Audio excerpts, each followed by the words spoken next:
버려. 그럼 딱 필요한 애기만 남지. 아이 참 아줌마도. 알겠어요. 언제 놀러 오세요. 날 굳거나 힘들어 못 나가면 우리 가게 한 켠 내드릴게. 미리 눈도장 찍으셔요. 이제 제법 자리 잡혀서 금방 사람들 꽤 들락거리거든요. 그래요 명자. 네가 오죽터 잘 닦아놓겠냐. 언제 들을게. 잘 챙겨 먹고 몸 챙기고 있어잉. 이날 가게 문 닫고 엄청 울었던 것 같네요.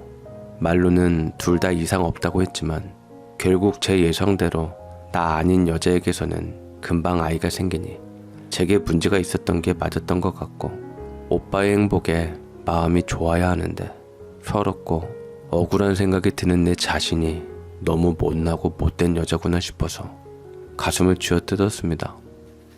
사실 우리 사이에 아이가 없던 이유는 간단했습니다. 제가 아이를 원하지 않았거든요.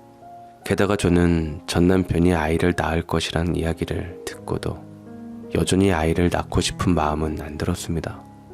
사실 부모 살아생전 두 분에게도 그다지 예쁨을 받지 못했던 저는 어린 제 걱정보다는 자기 일신 생각이 먼저였던 언니 오빠처럼 정도 없고 사랑도 없는 이기적인 인간으로 순한 척 약한 척 하지만 세상에서 제일 불쌍한 것은 나고, 그러니 남들에게 받는 것이 익숙하고 당연하고, 심지어 콩나물이니 뭐니 나눠준 것은 제 마음이 동해서가 아니라 내가 더 수월하게 받아내기 위한 얕은 꾀였습니다.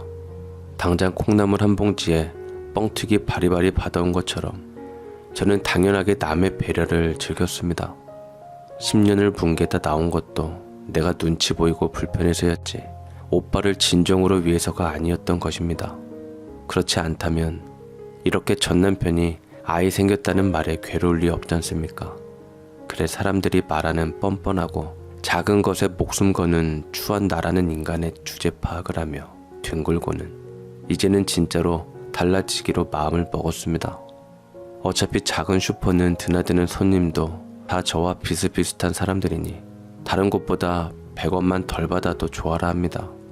저도 그만큼 덜 벌어도 먹고는 살고요.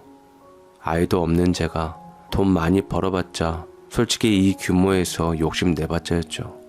그렇게 욕심을 버리니 알게 모르게 드나드는 푼돈 손님이 늘어났습니다. 발품 더 팔아도 과자 5개 집어들면 한 봉지 정도 더 가져갈 수 있는 우리 슈퍼는 낮에는 엄마들이 진을 치고 하교 무렵에는 학교에서 멀리 떨어져 있는데도 꼬맹이들이 제법 왔습니다. 내가 낳을 생각은 없지만 남의 아이는 제법 이쁩니다. 물론 밉살스러운 것들은 어디 가나 있고 개중에 손버릇 안 좋은 아이들이 있는데 몇 번 눈치 주다가 아무 말 없이 주머니에서 숨겨둔 캐러멜 꺼내 보이고 눈총을 쏘아주면 삐질삐질 우는데 다른 것도 아닌 과자 도둑질에는 저는 단호했습니다. 제가 없이 살아봐서 아는데 배고파서 훔치는 거라면 빵이나 라면을 가져가지 캔디류는 후식으로 들어가거든요. 충분히 여유 있다는 소리라 절대 봐주지 않습니다. 아이들 학교 시간이라도 혼자 사는 몇몇은 저와 저녁 같이 먹고 집에 늦게 가는 어르신도 있고 해서 목격자가 한둘이 아니라 부모가 와서 패대기를 친다 한들 저는 두려울 것이 없었고, 감히 저도 안 하는 짓거리를 하는 아이에게 어느 정도 치를 떨며 여전히 아이를 갖고 싶다는 생각은 없었습니다. 콧구멍만한 슈퍼지만 이곳은 저만의 왕국. 저는 나름대로 규칙을 만들어 그 안에서 나이 들어갔습니다. 그렇게 슈퍼 운영도 10년이 훌쩍 지나고 큰 마트에 손님 뺏긴다고 징징댈 때도 단골 몇이 찾는 담배며 물건에 다른 곳보다 단돈 100원 싸게 파는 제 슈퍼는 그냥저냥 운영이 되었습니다. 어차피 슈퍼에 딸린 작은 쪽방에서 먹고 자는 저는 집세도 안 들기 때문에 부담이 덜했는데, 이제는 새로운 사람 만나 새 살림하기도 귀찮을 42에 유난히 어린 시절의 저를 떠올리게 하는 어린 남매를 보았습니다.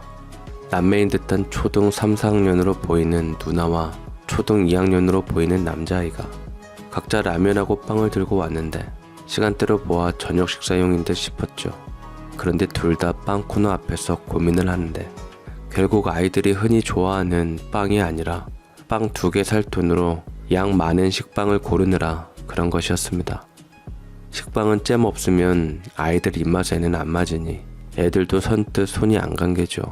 행색이나 버짐이 핀 윤기 하나 없는 얼굴을 보니 척하면 삼천리 생각이 뻔히 읽히는데, 옆에서 노닥거리며 소주 마시던 일용직 아저씨가 과자 몇 개 고르더니 자기 앞으로 달아 놓으라길래 그것을 담아주면서 애들이 눈독 들이던 빵 몇 개, 이제 내일이면 유통기한 끝난다며 한 봉지 담아주었죠.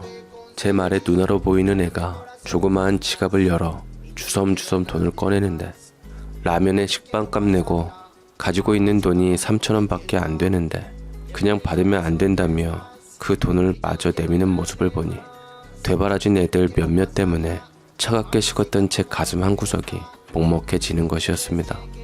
어린 누나가 기특하고 예쁘기도 하고 모자르면 자기 라면 하나 빼겠다며 남동생을 배려하는 마음이 짠하고 말이죠. 우리 언니 오빠는 아니래서 더 예뻤습니다. 한편으로는 아직도 나처럼 먹을거리로 걱정하는 아이가 있구나 싶어 서비스니까 가져가서 먹으라고 등 두들겨 보냈죠. 눈치를 보면서도 좋아하는 티를 숨기지 못하는 남매와 그래도 의젓한 누나는 고맙습니다 하며 허리 숙여 인사를 하고 나가서는 슈퍼를 나가자마자 봉지를 열어 뭐가 있나 보더니 둘이서 손을 잡고 신이 나서 내달리는데, 마음 같아서는 전부 안 받고 싶었지만 또 그건 애들 잘못 길들이는 것 같아서 라면값에 식빵값만 받고 보낸 것도 마음이 아팠던 저는 끌 하고 혀를 차며 물었죠. 저 애들 아세요? 애들 아빠하고요. 공사장서 일하다 사고 나서 앓다가 기어이 갔어요. 색시도 영 골골하고 약하더만 애들 둘 남기고 그만. 진작 병원 가보래도 돈 아깝다고 버티더만 상처 자리가 덧나서 사르네 마네 하더니만 기어이 감염돼서 온몸이 퉁퉁 부어서 갔어요. 그러니 애들이 단칸방서 지 아버지 그렇게 되는 걸 다 봤지. 에휴, 나도 술 그만 마실라요. 녀석들 보니 올해들 생각나네. 애들이 잘 먹는 걸로 좀 담아줘 봐요. 그렇게 그날 이후 어린 남매의 모습이 머릿속에서 떠나지를 않았습니다.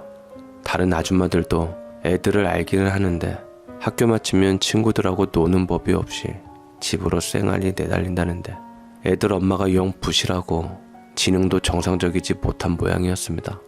일을 다녀도 시원치 않고 말수도 없어서 돈도 제대로 못 받는데 애 둘 덜렁 남겨둔 채로 아버지가 몸져 눕고는 그마저도 안 한다는 거였죠. 언제든 들르면 가게 탈탈 털어주든가 해야지 하는데 통 모습을 보이지 않던 그 애들이 우리 슈퍼로 다시 온 게 근 서너 달 후였으니 저는 반가움에 절로 웃음이 나와 어서 오라고 반겼지요.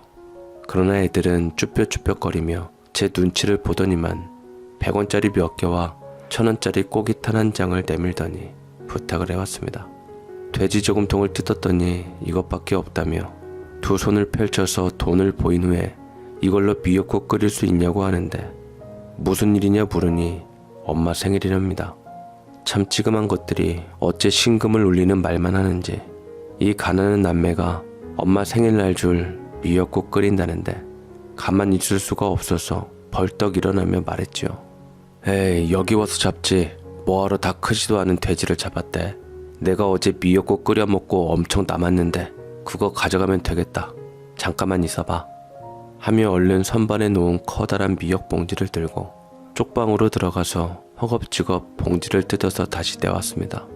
남동생은 봉지에 미역이 잔뜩 있자 신이 나서 눈이 반짝하는데, 누나는 확실히 남자애하고 달리 눈치가 빨라서 저를 이상한 눈으로 봤습니다.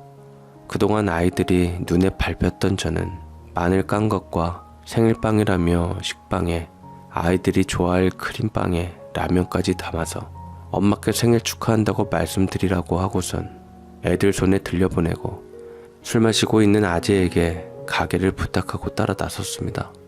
애들을 쫓아가다가 번화가 부분이 끊기는 지점에 있는 정육점에 들러서 국거리 소고기 한 그릇 얼른 끊어서 따라가며 애들 뒤를 밟았는데, 최종으로 아이들이 접어든 골목은 뻔한 길이었지만 자칫하면 놓치기 십상인 쪽방 골목이라 손에 땀을 쥐었지요.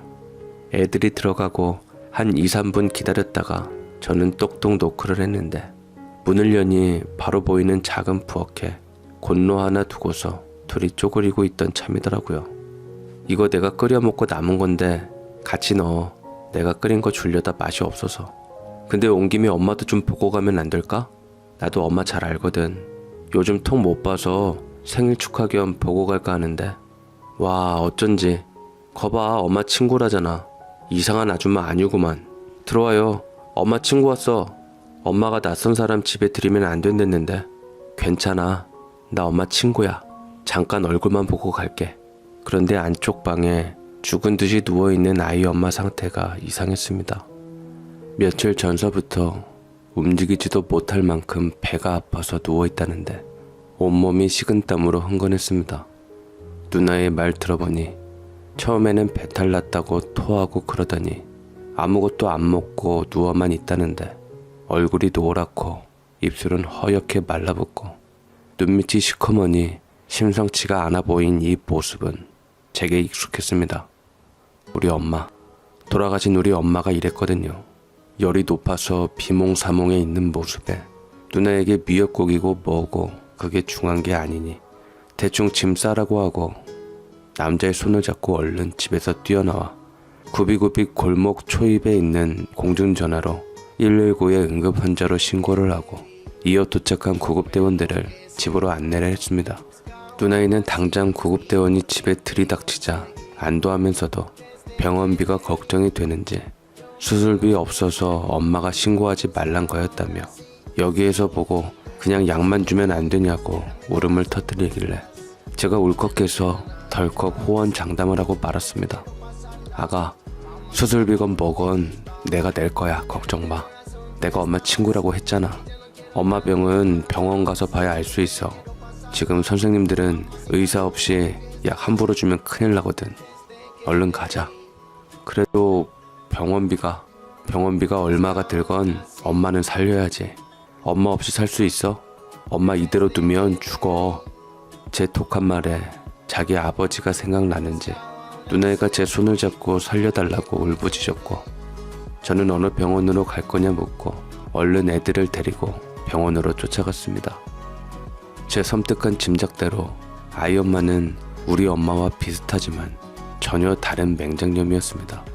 아이 엄마는 만성이었던 모양인데 평소처럼 한 달 정도 앓으면 나아지겠거니 했던 모양입니다. 요즘은 확실히 기계가 좋아져서 바로 수술에 돌입을 했는데 이미 맹장이 터져 잘못하면 우리 엄마처럼 복막염으로 진행되고 폐혈증이 될 뻔했답니다.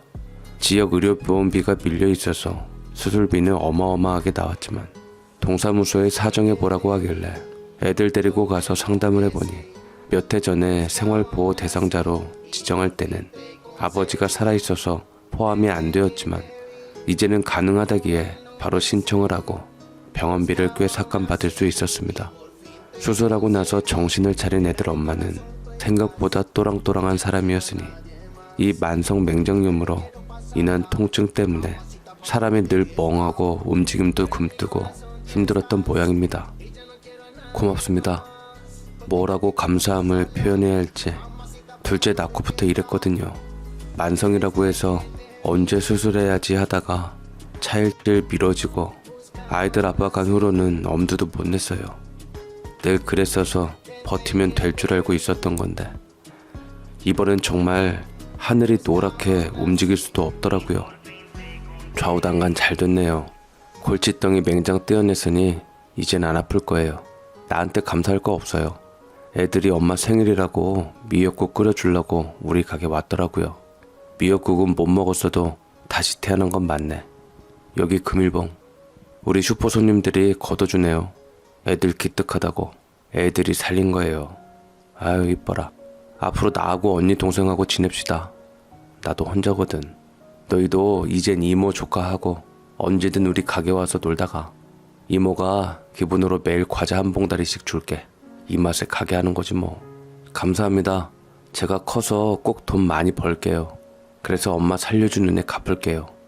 뭐 빼먹은 거 같은데. 감사합니다 이모. 이렇게 사들고 간 소고기 한 근은 버리게 됐지만 혈혈단신이나 다름없는 저는 동생의 이모라고 불러주는 조카 둘이 그냥 생겨버렸습니다. 이 애들은 참 좋아하는 달리 순박하고 되바라지게 머리 굴리는 기색이 없어서 더욱 짠하고 정이가. 저는 아낌없이 퍼주고 나누면서 팔자에 없는 아이 대신 품었는데 후회는 없습니다. 아이가 안 생겨 10년 만에 이혼하고 슈퍼하는 저는 사실 제가 아이를 거부한 것이나 마찬가지였죠. 그러나 이 남매를 보며 처음으로 아이를 낳았으면 조금 달라졌으려나 하는 마음을 시간이 갈수록 품게 되었는데, 처음 아픈 엄마 생일이라고 미역국 끓여주려고 돼지 저금통 뜯어 턱없이 부족할까 조마조마한 마음에 내게 돈 내민 것처럼 어버이날이면 둘이서 지 엄마하고 제 가슴에 붉은 카네이션 달아주고 우리 존재에 감사하는 애들이었습니다. 심지어 걱정되던 사춘기 맞아서는 더욱더 지 엄마와 나 고생 안 시키겠다며 공부를 열심히 하며 집이 가난한 것에 대해 요만큼의 자괴감이 없는 기특한 애들로 자랐습니다. 우리 큰조카는 중3 때부터 우리 슈퍼에서 첫 아르바이트를 시작해서 그동안 자기들이 가져다 먹은 빵값을 갚았는데 빨리 어른이 돼서 반드시 은혜 갚겠다는 말을 입에 달고 살았죠. 저는 입 짧은 술 손님 있으면 살살 꼬드겨서 치킨을 배달시키고 한 조각 먹고 남긴 치킨을 남자 조카까지 불러 먹이며 입속을 차렸습니다. 저 역시도 애들 엄마 수술비로 쪼들리는 데다 생활비까지 보태던 상황이라 여의치가 않았거든요. 그저 제가 줄 것은 먹거리에 손님들 애들이 보고 남은 문제집 얻어다 주고 옷도 얻어다 입히는 것이 다인 비루한 이모 노릇이 다였는데, 둘째도 우리 가게에 올 때면 뭘 거들겠다고 나서고 내가 하겠다고 싸우는 어린 것들 보면 안 먹어도 배가 절로 불렀죠. 한 번은 둘이서 수학여행 문제로 싸우기도 했는데 애엄마는 제게 손 벌리기 미안해서 가지 말라고 한 모양입니다. 누나는 재미없어서 안 간다고 하고 둘째는 가라고 싸우는데 결국 학교에서 각 학급당 한 사람 공짜로 보내주는 데 끼어가게 되었지만 남이지만 내가 보태준 게 미안한 정가는 애들이었습니다. 그렇게 팔자에도 없는 여동생 두고 언니 노릇하며 애들과 이모 조카로 지내며 20년 후 애들도 훌쩍 크고 저희도 60대에 접어들었죠. 고등학교 졸업한 첫째는 간호조무학원 열심히 다니더니 대학병원에서 근무를 합니다. 서글서글하고 인성이 좋아서 간호사님들께도 예쁨 받고 환자들한테도 선물도 받아오는데 늘 더 공부시키지 못한 게 한이지요. 둘째는 군대 갔다 와서는 선임들에게 돈 안 들이고도 기술 배우고 돈 벌 방법 알아본다고 다니더니 국가 지원으로 공부를 하고 건축 도장 기능사로 일을 하고 있습니다. 아파트 같은 곳에 색칠하고 글씨 쓰는 일을 한다는데 위험은 해도 일당이 꽤 하죠. 지금은 완전 숙련공으로 하루 일당 근 30만 원 받으니 제 밥벌이는 톡톡히 합니다. 이 아이들을 보고 있으면 가끔은 과거의 내가 부끄럽고 이런 언니 오빠가 있었지만 그렇지 않은 내가 슬퍼졌는데, 나이답지 않게 어른스러운 아이들을 보면 아픈 마음도 있습니다. 다들 가정 꾸릴 나이가 훌쩍 되었는데도 엄마 보살핀다고 연애는 생각도 않는데 60 넘어 근 50년 만에 소식 끄는 언니한테 연락이 왔습니다. 언니라는 소리를 듣고 반가웠던 것도 잠시, 아, 나는 가족 복은 원래 없는 박복한 팔자구나, 다시 한번 실감을 했는데, 명자야, 나 명수건이야. 너 돈 좀 있냐? 나 암이란다. 당장 수술해야 산다는데 망할 것들 돈 이야기 나오자마자 주변의 인간들이 하나둘 없어지네. 돈 좀 빌려주라. 너는 어릴 때부터 똑소리 나던 애라 한 3천 정도 없니? 나도 돈 없는데 당장 언니가 암이면 나도 유전병으로 언제 생길지 모르는데 뭘 믿고 덜컥 빌려줘? 그리고 명숙이 언니 맞기는 해? 막말로 50년 동안 못 봐서 나 봐도 몰라봐. 그런데 목소리 듣고 돈을 보내겠어? 3천만 원이 동네 개 이름도 아니고 국민학교 3학년생인 나 놔두고 돈 벌러 간 게 언젠데 나보고 돈 달래? 아빠 통장에 부조금까지 다 가지고 날라놓고 참 낯짝도 두껍네. 나는 먹고 죽을 돈도 없고요.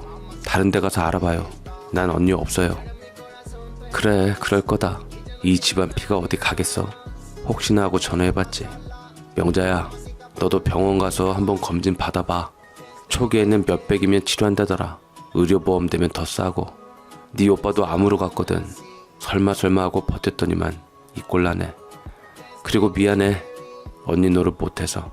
죽기 전에 사람이 달라진다더만. 그냥 겸사겸사 네 생각나서 찾아 전화해본 거야. 너는 아프지 말고 잘 살아. 이제 와서 왜 그런 소리를 한대? 아무튼 계좌번호 불러봐. 내가 3천까지는 못해도 어느 정도 보낼 수는 있을 것 같아. 여보세요? 여보세요? 그렇게 끊긴 전화기를 붙잡고 저는 또 한참을 머리를 쥐어뜯으며 울었습니다. 꼴에 언니 노릇하면서 친언니와 오빠에 대한 미움이 새록새록했던 제 입방정으로 50년 만에 간신히 연결된 언니하고 또 끊긴 것이었죠. 저는 오빠도 암으로 갔다는 언니 말에 설마 하며 그동안 뺀질거리며 받지 않던 종합검진을 받았는데 원래 장기침이 잦고 소화가 되지 않아 체질인 줄 알았더니만 폐암 선고를 받았습니다. 처음 엑스레이에 폐가 뿌옇게 나와서 결핵을 의심했다가 정밀검사 결과 종양이라더니 이후 최종적으로 3기 암 판정을 받는 동안 의사들이 하는 소리에도 남 이야기 듣듯이 무슨 말인지 몰라서 건성으로 듣고 올렸는데 수술을 하기도 힘들 만큼 작고 위험하게 퍼져 있다는 말에 그제야 심각한 상태라는 것이 느껴졌습니다. 이때 제 마음은 말 그대로 손을 놨달까요. 담배도 피우지 않는 내가 폐암에 걸린 억울함에 이제 제법 살만해진 애들과 함께 가게 문 닫고 여기저기 좀 놀러 다닐 생각하던 제 바람을 산산이 깨는 암 선고에 그러면 그렇지 박복한 내 팔자 어디 가겠나 했습니다. 저는 얼마 전 언니를 모질게 떨쳐낸 죗값이라 생각을 하고 안 그래도 허약 체질인 새로 생긴 동생에게 슈퍼를 물려주고 애들 모를 곳으로 가 조용히 사라질 생각이었습니다. 혹시나 해서 첫째가 병원에 있기 때문에 첫째네 병원도 피했던 저는 애들에게도 검사 받았다는 소리를 하지도 않았던 상태라 언니를 보러 가겠다고 거짓말을 했죠. 소식이 끊긴 줄 알았던 언니와 연락이 되었다는 소리에 자기 일인 듯 기뻐하던 애들은 그러나 확실히 저보다는 눈치가 빨랐습니다. 가게를 네 엄마 줄 테니 알아서 하다 힘들면 팔라는 소리에 어떻게 그럴 수가 있냐며 제게 돈을 붙여줄 테니 계좌번호 적어달라고 달라붙었는데 제가 죽으면 자연히 계좌도 없어져 돈이 안 들어올 텐데 괜히 걱정 끼치고 싶지 않아 머뭇하는 표정을 보던 첫째가 제 가방을 뒤지다 자기가 다니는 대학병원이 아닌 라이벌 병원 진료표를 보고는 표정이 바뀌었습니다. 이모, 나 창피해? 내가 물론 의사도 간호사도 아니지만 두루두루 아는 선생님들 많아. 무슨 일로 검사를 받았을까? 이 정도 검사면 암인데. 나 이 병원에 친구들 많아요. 무슨 일인데 이모 말해봐요. 별거 아니야. 폐에 암이 좀 있대서 경치 좋고 공기 좋은 곳에 가서 쉬려고. 그러면 돈이 필요한데 왜 엄마한테 슈퍼를 넘기고 가요? 우리 바보 아니야. 어쩐지 얼굴이 까칠하더구만. 이모 솔직히 말해요. 슈퍼 이모도 우리한테는 엄마예요. 나 그날 엄마 죽는 줄도 모르고 국 끓인다고 돼지 뜯고 헛짓거리 하던 그때 생각이 생생해요. 괜히 나중에 오늘 일 떠올리고 사람 미치게 하지 말고 솔직히 말해봐요. 또 바보처럼 뻔히 보면서 이럴 순 없어. 아무튼 나 이모 이대로 못 보내요. 어렸을 적에 우리 엄마 살려주고 우리까지 살려준 은인이잖아. 나 다시는 그런 일 겪고 싶지 않아요. 이모는 엄마이자 아빠야. 나한테 은혜 갚을 기회 줘요. 무슨 수를 써서라도 이모 살릴 거야 나. 내가 왜 간호조무사 됐는데 조금이라도 알려고 조금이나마 그쪽에 선들려고 마음 단단히 먹어요. 나 이모 살릴 거야. 무슨 짓을 했어든. 그렇게 20년 전 제 오지랖으로 연이 된 조카애들이 20년 후 폐암 걸린 저를 살렸습니다. 저는 큰애 말대로 옆에 라이벌 병원에서 받은 검사 결과를 받아 첫째 조카에게 주었고 일하는 병원의 수간호사님께 제 사정을 말하고서 폐암 치료제의 임상 환자로 들어가게 되었습니다.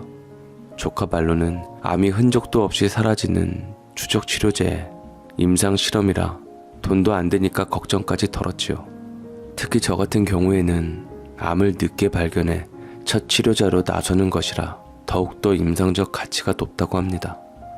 원래 시판되는 약이지만 의료보험 적용은 2차 치료에만 가능한 약이랍니다. 월에 드는 약값이 680만원. 워낙 비싼 약이라 처음부터 선뜻 권하지 않는다는데 처음부터 자비로 치료를 받는다면 1년에 근 8천만 원이나 드는 저는 엄두도 못 낼 고가의 약물이랍니다. 첫째는 적극적으로 자기 병원의 수간호사와 의사 선생님에게도 제 사정을 설명하며 거짓 말기가 되어갈 때까지도 치료 한 번 안 받은 초짜임을 강력하게 어필을 했답니다. 만약 저 같은 사람에게 듣는다면 그야말로 기적의 치료제란 인증이나 마찬가지였죠. 그렇게 신약 치료를 받은 저는 빠른 속도로 병세가 호전이 됐고, 이후로는 애들이 1년 동안 반반씩 월 약값 근 700만 원을 부담하여 작년에 완치 판정을 받고, 현재는 병원에 꾸준히 저를 데려다 나르며 관리하고 있습니다. 치료비를 듣고 혈색이 달라진 저를 보고 자기네가 가져다 먹고 입은 것이 더 많다고 웃는 우리 자식 같은 조카들은 처음 제가 나를 닮았다고 했지만 저하고 비교도 안 될 애들입니다. 제가 비록 자식은 없지만 건실한 조카들 생각하면 헛된 인생은 아니었던 것 같고요. 물론 남은 생은 동생과 조카들 행복한 것 보며 더 놀다 갈 생각입니다. 태어난 김에 우리 가문 최고령 찍고 가려고요.